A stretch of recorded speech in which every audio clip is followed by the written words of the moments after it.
ओम शांति।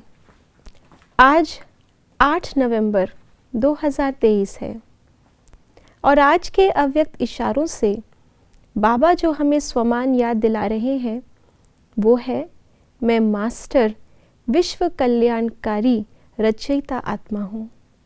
जैसे आज के वरदान में भी बाबा ने हमें इशारा दिया कि निंदक को भी सम्मान देना है जैसे ब्रह्मा बाबा ने दिया, और इसी से हम रचयिता बनेंगे। तो इसीलिए सुनते हैं आज के बाबा के अव्यक्त इशारे।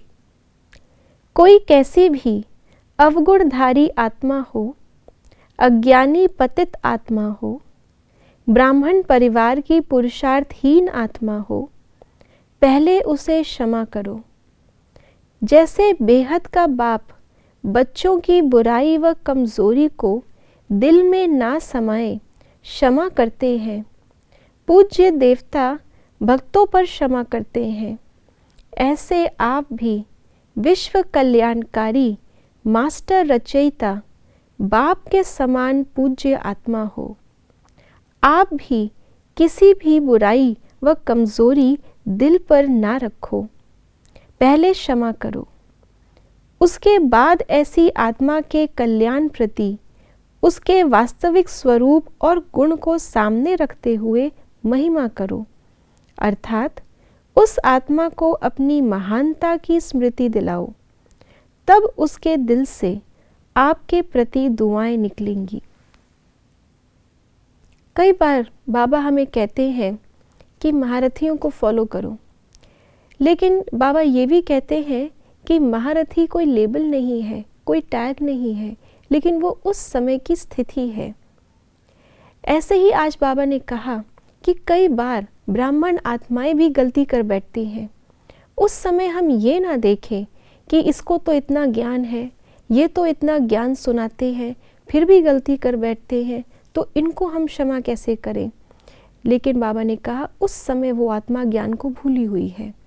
ऐसा समझ करके जैसे बाबा रोज़ हमें बार बार वही शिक्षाएं देते हैं, नए नए रूप से देते हैं, लेकिन कभी भी हमारी कमज़ोरियों को दिल पर नहीं रखते, ऐसे हम भी ब्राह्मण आत्माओं को शिक्षा तो नहीं लेकिन सहयोग दें। और वो सहयोग तब आएगा जब हम अंदर से उनकी उस कमज़ोरी को अपने दिल पर ना रखें। जब ब्राह्मण आत्माओं को जिनको ज्ञान है उनकी कमज़ोरी को दिल पे नहीं रखना, तो अज्ञानी आत्माओं की तो क्या बात करें। इसी गुण के कारण जैसे बाबा का भी हम गायन करते हैं, पूजन करते हैं, तो हम आत्माओं का भी इसी रूप से गायन और पूजन होता है। सभी देवताओं के सामने आकर के क्षमा की याचना करते हैं, रहम की उम्मीद करते हैं।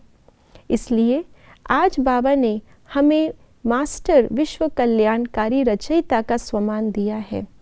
जिस चीज़ की तरफ हमारे संकल्प चलते हैं उसी चीज़ की रचना हम प्रैक्टिकल में कर रहे हैं। हम पवित्रता की तरफ जा रहे हैं तो विश्व में पवित्रता की स्थापना हो रही है। हम एक मत को फॉलो कर रहे हैं तो विश्व में एक राज्य आ रहा है। इतनी शक्तिशाली है हमारे संकल्प। अगर हमारे संकल्प किसी की कमज़ोरी को बार बार देखेंगे या उसका चिंतन करेंगे तो क्या होगा, वो कमज़ोरियाँ ही रचना में आती जाएंगी। इसलिए बाबा ने आज कहा, वरदान में भी कहा और आज अव्यक्त इशारों में भी कहा है कि हमें हर एक को सम्मान देना है, हर एक को क्षमा करना है, हर एक को सहयोग देना है। जब बार बार हमारी वृत्ति में ये भावनाएं आएंगी तो ऐसी ही दुनिया की रचना हम करते जाएंगे और इसी से सब आत्माओं का कल्याण होगा। ओम शांति।